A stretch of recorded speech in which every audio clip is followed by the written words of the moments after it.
You ever have one of those mornings where everything just feels right? The sun hits your window just right, your coffee machine doesn't explode, and the world doesn't seem interested in kicking you for a change. That was my Tuesday. I woke up early. No alarms. No kids screaming. Just a rare, honest silence. Ashley, my wife, was already gone, which wasn't unusual. She had one of those demanding jobs that involved a lot of latte-fueled meetings and coworkers who said things like circle back, without shame. I made myself eggs, toast, and a mental note to finally fix the loose cabinet hinge that had been mocking me for months. Then I checked my phone. A single message. Dinner tonight? Just you and me. It's important. Ashley. Now, here's the thing. When your wife says, it's important, your mind goes places. I didn't panic. We'd had our bumps. 2 years ago, she nearly left after I forgot our anniversary. Last year, I made up for it by flying us to Costa Rica. I learned. I adapted. That's what husbands do. So maybe this was her way of rekindling something. A private dinner. A conversation. An olive branch in the form of overpriced salmon and candlelight. I put on my navy button-down. The one she liked because, according to her, it makes your shoulders look like you do push-ups. I even sprayed that cologne she bought me last Christmas, the one I thought smelled like a pine tree mated with a whiskey barrel. Dinner was at Delano's. Not exactly our spot, but upscale enough to mean she wasn't trying to break up with me over fast food. When I got there, the hostess greeted me by name. Right this way, Mr. Hayes. She'd made a reservation. Fancy. But as we walked through the clink of cutlery and murmured date-night chatter, I noticed something strange. Ashley was already at the table. And she wasn't alone. Seated beside her, leaning just a little too close, was a man I didn't recognize. Late 30s. Tan. White teeth like he flossed with $100 bills. He wore a black dress shirt that fit like a glove, tight enough to say, I lift, but classy enough to whisper, I'm not toxic. Yet. And Ashley? She was laughing. Not the forced, polite kind. The real one, the kind she used to save for me. The hostess said something, but I didn't hear. My eyes locked with Ashley's. And for just a moment, she looked, startled. Not guilty. Not apologetic. Just surprised. Logan, she said, standing quickly. You're early. I wasn't. But I nodded. Who's this? I asked, voice calm, casual, like I was meeting a new neighbor, not my wife's emotional support sidekick. Ashley glanced at him. He stood and extended a hand. I'm Chase, he said, smiling like a man who'd already won something. I shook it. Firm grip. Soft hands. Ashley cleared her throat. Chase is someone I work with. I knew that name. She'd mentioned him once or twice. The mentor. The guy who understands branding like no one else.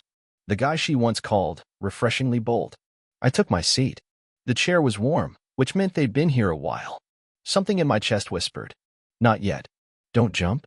Just observe. So, I said, unfolding my napkin. What's for dinner? The waiter came over like he was auditioning for a perfume commercial, smooth voice, napkin over the arm, probably named Pierre, or something equally linen-scented. He asked if I wanted sparkling or still. I told him bourbon. Straight. Across from me, Chase chuckled. Not laughed. Chuckled. Like a man who thought the joke was on me. Ashley reached for her wine. Her nails were fresh French tips, which I hadn't seen on her in months. Funny how you notice things like that when your heart's trying to figure out if it's being stabbed or ignored. So, I said, folding my hands on the table, is this the part where we talk about work? Or the part where I pretend this isn't weird? Ashley blinked. Logan. No, I waved it off. Let's not make it awkward. I'm here. You're here. And Chase, I turned to him. You look like you're exactly where you want to be. He smiled. Again. That same smug, practiced smile that said he wore confidence the way other men wore deodorant, liberally and for effect. I am, he said. Ashley wanted you to be part of this conversation. I tilted my head. Oh, so you're the spokesman now? I'm the one helping her move forward. My laugh was sharp and low, barely a breath. I took a sip of bourbon. Forward. That's a bold word to throw around when you're sitting at a table with another man's wife. Ashley leaned in, her voice soft but steady. Logan, this isn't how I wanted to do this. How did you want to do it, Ashley? I asked, I still locked on Chase. Over dessert? Should I have waited until creme brulee before I found out you're sharing more than spreadsheets with your coworker? Chase didn't flinch. You can get angry if you want, but at least we're being honest. No, I said, my tone colder now. You're being bold. Honesty would have been her looking me in the eye 2 months ago and telling me she wanted out, not slipping into some muscle-cut shirts DMs and hoping I didn't notice. Ashley swallowed hard. Her hand went to her necklace, the gold one I got her on our 5th anniversary. I wondered if she wore it out of guilt or habit. "Logan," she said again, quieter this time. "I asked you here because I wanted this to be civil. Then you shouldn't have brought your boyfriend." There was a beat of silence, so thick you could have chewed it. Then Chase, like a man who thought he was in a movie, leaned forward and said, "I'll make this simple." "Oh no, not that line. You've got two options," he continued. "Leave quietly, or face me like a man." And that, friends, is the moment the night officially stopped being a conversation and became a memory I would never forget. Ashley didn't flinch. She didn't protest. She smiled. Smiled. Like this was scripted. Like she'd been waiting for this scene all week. I stared at Chase, my fists curling under the table. And in that moment, I didn't feel pain. I felt clarity. He thought I'd break. He thought I'd crawl. Instead, I smiled and said, "You want your teeth whole or in pieces?" The table went quiet. Ashley blinked, slow, deliberate. Chase shifted back in his chair, just a bit, like maybe he didn't expect the guy in the navy shirt to bite back. He expected a doormat. I came with steel toes. I stood, calmly, like a man about to excuse himself to the restroom, not to rearrange someone's dental plan. Ashley reached out, fingers grazing my sleeve. "Logan, don't. You're embarrassing yourself." Embarrassing myself. Not her. Not the guy she invited to our table like a magician pulling a snake from a hat. Me. The guy who paid the mortgage. Fixed the leaky sink. Remembered her mom's birthday every year, even when she didn't. I leaned in close, just close enough that only they could hear. "This was never about dinner," I said. "You brought me here to watch me lose." Ashley didn't deny it. And Chase? He leaned back, cocky again now that I hadn't flipped the table. Security noticed. You could always tell when they start hovering, radio in hand, eyes bouncing between the threat and the exit sign. I nodded, took one step back, and said, "Enjoy the halibut." Then I turned and walked out. No shouting, no punches, just silence. But make no mistake, that was the moment the switch flipped. I got home 20 minutes later. Everything looked the same, but didn't feel the same. The kind of stillness that hangs over a crime scene just after the chalk outline dries. Her perfume still lingered in the hallway, but not just hers. Something else. Something expensive. Masculine. Foreign. I walked into our bedroom. The bed was made. Tight corners. Smooth sheets. Ashley never made the bed like that. She barely made toast. I sat down, mind racing. And then my phone buzzed. A message from her. "You didn't have to do that. You embarrassed yourself." That was it. "No, are you okay? No, we need to talk." Just a cold line of blame from someone who had moved on while I was still memorizing our vows. I stood up. Not out of suspicion. Out of certainty. Time for truth. I opened her closet first. Nothing strange. Until I saw the heels. Red. Expensive. Never seen them before. Ashley hadn't worn heels around me in months. Claimed she was done with trying to impress people. Apparently, she just met me. Next stop, her vanity. She always left her tablet unlocked. Trusted me too much to think I'd look. She was wrong. Photos. Dozens. Hotel rooms. Her. Alone. Half-dressed. Mirror selfies with timestamps that didn't match her girls' weekends. Last week, she said she was in Sacramento. Lacey's baby shower. Guess Lacey threw it at the Hilton downtown, huh? I didn't cry. Didn't scream. I just sat there, thumb frozen on the screen. Because now I knew. I had the facts. The proof. The receipts. And most importantly, I had time. They thought they'd staged the final act. But the play was far from over. Grief makes some men crumble. Me? I go quiet. I don't shout. I don't punch walls. I plan. That night, I didn't sleep in our bed, not because I couldn't. Because I wouldn't. I slept on the couch, phone in hand, screen dimmed low, flipping through screenshots like a man studying blueprints. Every image I found was another nail in a coffin I was no longer interested in escaping. Ashley was methodical. Thought she was clever. But even clever people leave crumbs. And I? I was starving. There was one photo in particular that sealed the deal. Her reflection in a hotel mirror. Same red heels. Same smirk she used to reserve for me. Only this time, a man's coat hung on the edge of the bed. Black. Slim fit. Same brand Chase wore to the office party last Christmas. The one where Ashley said he was just a mentor. I remember laughing too loud when she said it.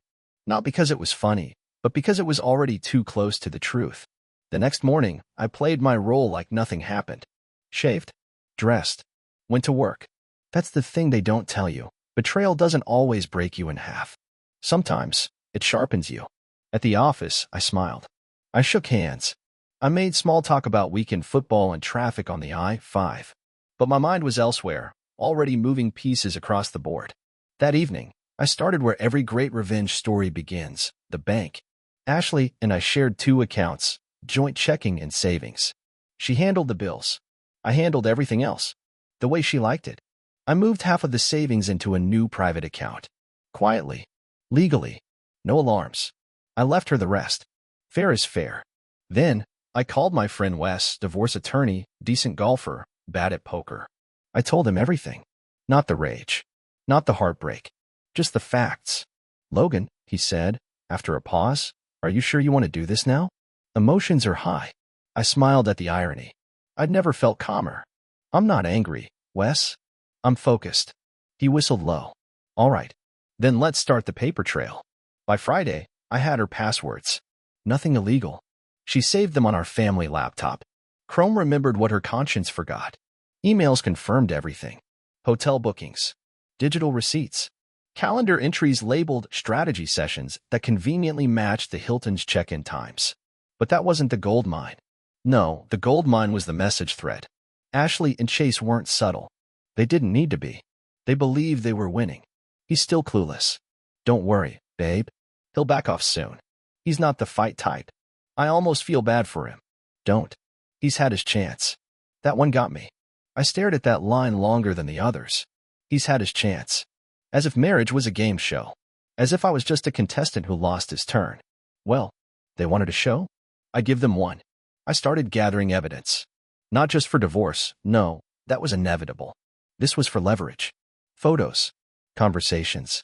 Emails. Receipts. I compiled them neatly into a folder on a flash drive labeled Work Project in case Ashley ever got curious. I even installed a small camera in our bedroom, disguised in the smoke detector, just in case Chase decided to get cozy. He didn't, yet. But if he did, I'd be ready. Then I started phase 2. I invited them to dinner. Well, Ashley first. I told her I wanted to talk. To make amends. To be civil, mature. All the things I was never accused of being, ironically. She agreed too quickly. Then I called Chase. Got his number from her phone. He answered like he expected a confrontation. Instead, I offered peace. Look, I said, I was angry. I reacted. But I think we all want the same thing now, to move forward. Silence. Then, all right. Dinner sounds fair. I smiled. Not because it was fair. Because it was bait. I reserved a private room at a nice restaurant, classy, quiet, with enough distance between tables to make privacy feel intentional. Told them it was for closure. When they arrived, I greeted them like nothing was wrong. Like we were old college friends catching up after a messy semester. Ashley looked radiant, more than she had in months. Like a woman who believed her storm had passed and her skies were clear. Chase looked smug. Again, the man had one expression, and it was, I just stole your parking spot. We ordered wine. Talked politely. Then, as the appetizers arrived, I pulled out the folder. What's that? Ashley asked. I slid it across the table. Documentation, I said. Of your affair. The hotel stays. The texts. The emails. The corporate policy you violated by sleeping with a subordinate. Chase's face twitched. Just once. But it was enough. Ashley blinked, lips parting. Logan. No need to talk. Just read. They did. Page by page. Then, I leaned in. You two made a lot of assumptions about me. That I'd break. That I'd walk away quietly. That I'd let you destroy everything without blinking. Ashley swallowed hard. I continued, calm as snowfall. I'm filing for divorce. You'll sign. You'll leave the house. You'll take what I offer. No lawyers. No court. And if you don't, Chase spoke, voice dry. You'll ruin us. No, I said. You already did that. I'll just make it official. I leaned back. That's the deal. Take it, or take your chances. Ashley didn't cry. She didn't plead. She just stared down at the folder, jaw clenched, mascara too perfect for the moment. Chase stood up first, tossed his napkin on the table. You think this makes you the better man? I stood too, towering slightly. No, just the man left standing. The next morning, the house was quiet. Not the comforting kind, the kind you get with Sunday coffee and sunlight through the windows. No, this was funeral quiet. Like the walls themselves were holding their breath. Ashley wasn't home. She hadn't come back after dinner. I didn't know where she went. I didn't care. That part of me, the one that used to worry when she didn't text back, the one that stayed up watching headlights in the driveway, died somewhere between the third shrimp cocktail and the last printed screenshot. Her side of the bed was untouched. Pillows fluffed. No perfume on the pillow. Not even the faint warmth of recent betrayal. I sat in the kitchen, flipping a spoon between my fingers, staring at the silent phone on the counter. No calls. No texts. Just me. In that silence. It was peaceful. Until the knock came. 3 sharp raps. No doorbell. Just confidence. I opened it. And there she was. Ashley. Same woman. But smaller. Like she'd been vacuum sealed by guilt. Her eyes flicked over my face, searching for something pity maybe, or a weak spot. She didn't find it. Can we talk? She asked. I stepped aside. She walked in like she still owned the air in this house. That alone almost made me laugh. She sat at the kitchen island, right where she used to pretend to like my omelets. I stayed standing. She opened with the classic. I never meant for it to get that far. I raised an eyebrow. Which part? The cheating? The lying? Or the folder with 27 pages of documentation? Don't do that, she said softly. Don't be cold. You had warmth, I replied, and you chose room temperature with a side of betrayal. She sighed. I was unhappy. I didn't speak. I thought you'd figure it out, she continued, as if that made anything better. I left clues. I tried pulling away gently. Is that what the red heels were? I asked. A gentle exit strategy? She flinched. Barely. But I saw it. Chase is a mistake with a gym membership. That shut her up. She sat still for a while. Then, are you really going to ruin us both? I stared at her. You think I'm doing this to ruin you? Aren't you? She said, her voice sharp now. You filed the paperwork. You threatened us. You made a scene. You made the scene, I snapped. I just brought the lighting. Silence. Then she tried one last angle. What about the memories, Logan? The years? The life we built? I nodded slowly. I remember them all. And I'm taking them with me. You? You just get the ending. She didn't stay long. I didn't ask her to. When the door closed behind her, I stood still, listening to my own breathing like it might betray me too. And then I moved. Because phase 3 was already in motion. You see, it wasn't just about the divorce. That would have been too easy. No, I wanted what she didn't expect. Public consequences. Not scorched earth. Just controlled burns. I started with her job.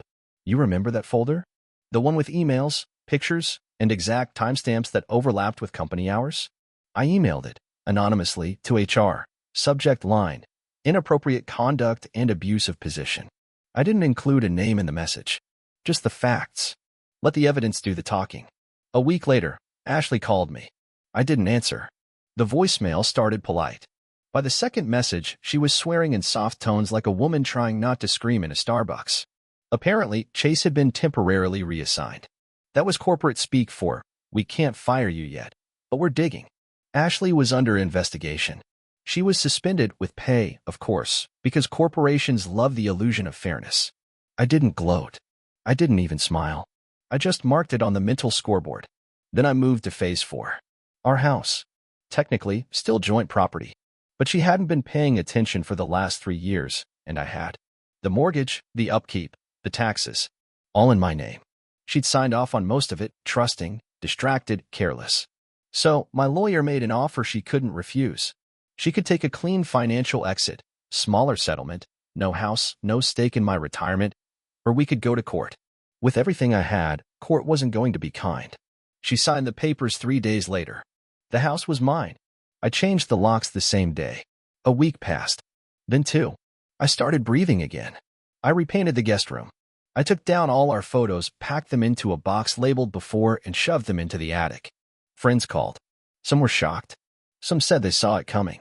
One guy from my gym, the kind who always wears tank tops in winter, said, "Man, you handled that like a boss." I didn't feel like a boss. I felt clean. Like I'd rinsed the grime off a life that used to sparkle. Then came the final piece. Chase. He hadn't reached out. Not until one night. I found a note taped to my windshield outside the grocery store. You made your point. Stay out of my life. It wasn't signed, but I knew the handwriting. I'd seen it on cocktail napkins and thank you cards from the office Christmas party. I smiled. Just a little. Because the truth was, I wasn't in his life anymore. But he was still in mine. Only now, he was a footnote. The last line in a chapter I'd finally finished writing. They say time heals everything. Not true. Time just makes the sting more familiar, less sharp, more dull. Like a scar you forget is there until someone brushes against it. A month passed. Ashley moved in with her sister. Or maybe Chase. I didn't ask. Didn't care. She never came back to the house, not even to grab her stuff. I had movers box it up and deliver it in silence. She texted once. Can we talk? I didn't reply. What was left to say? Instead, I focused on rebuilding the man I used to be before compromise took a crowbar to my spine. I started going back to the gym. The one I used to call too far when Ashley asked me to join. I cleaned the garage. Fixed the cabinet hinge that mocked me for years. And I sat in the backyard at night with a glass of whiskey, not thinking about her. Just breathing. I didn't go looking for it. Swear to God, I didn't. But the universe, funny thing, it has a way of delivering drama straight to your doorstep like a bad pizza. It was a coworker. Marissa. Nice girl, sharp, observant. She pulled me aside at lunch one day. You okay? She asked. I'm fine. She leaned in. I know about Ashley. People talk. I smiled. Do they? She hesitated. And Chase. That name still made my jaw tighten. Like biting down on tinfoil. What about him? She pulled out her phone. Opened an email. Subject, resignation, Chase Donovan. Effective immediately. Just like that. No goodbye lunch. No explanation. No farewell cake in the break room. Gone. Turns out the HR review went deeper than anyone expected. Sleeping with a married coworker while she's still on payroll? Not exactly the promotion-worthy move he thought it was. Ashley was still technically suspended. And Chase? He'd been removed. From the company. From her life. From the smug pedestal he built out of gym reps and bad cologne. I didn't celebrate. I just went home that night, poured myself a drink, and toasted the silence. It could have ended there. Should have, even. But you don't just walk away from narcissists. They don't let go of the spotlight that easily. Ashley showed up unannounced. Middle of the day. No warning. Just standing in the driveway like a memory I didn't order. I opened the door and leaned against the frame. You're not supposed to be here. I need closure, she said. No, you want control. Closure's just your way of asking for the last word. She blinked. She hated when I was right. I lost everything, she said quietly. The job. My reputation. Chase. I didn't take those things from you, I said. You gave them away. One poor decision at a time. She stepped closer. What do I do now? I paused. Not because I didn't have an answer, but because for the first time, it wasn't my job to give her one. You figure it out, I said. Just like I had to. And I shut the door. Softly. Deliberately. And I didn't open it again. 6 months. That's how long it took. To uncoil the knots inside me. To rebuild my bank account. To stop checking my rearview mirror like betrayal had a tracking number. I started volunteering. Coaching Little League. Taught myself how to make a decent lasagna. Friends noticed the difference. You're glowing, one of them said. I think that's just peace, I replied. One day, I passed by a local gallery and saw something that made me stop cold. A painting. Nothing special, just mountains over water, the sky cracking open with gold. But the name at the bottom corner? Ashley Hayes. She wasn't using Chase's last name anymore. Or mine. She was finally standing on her own, whatever that meant. I looked at the painting one more time, and I walked away. People always ask me if I miss her. I don't. I miss who I thought she was. There's a difference. I don't believe in fairy tales anymore. But I do believe in survival. I believe in looking someone in the eye and knowing you've lived through worse than anything they can throw at you. I believe in revenge, not the violent kind. The quiet kind. The kind where you rebuild.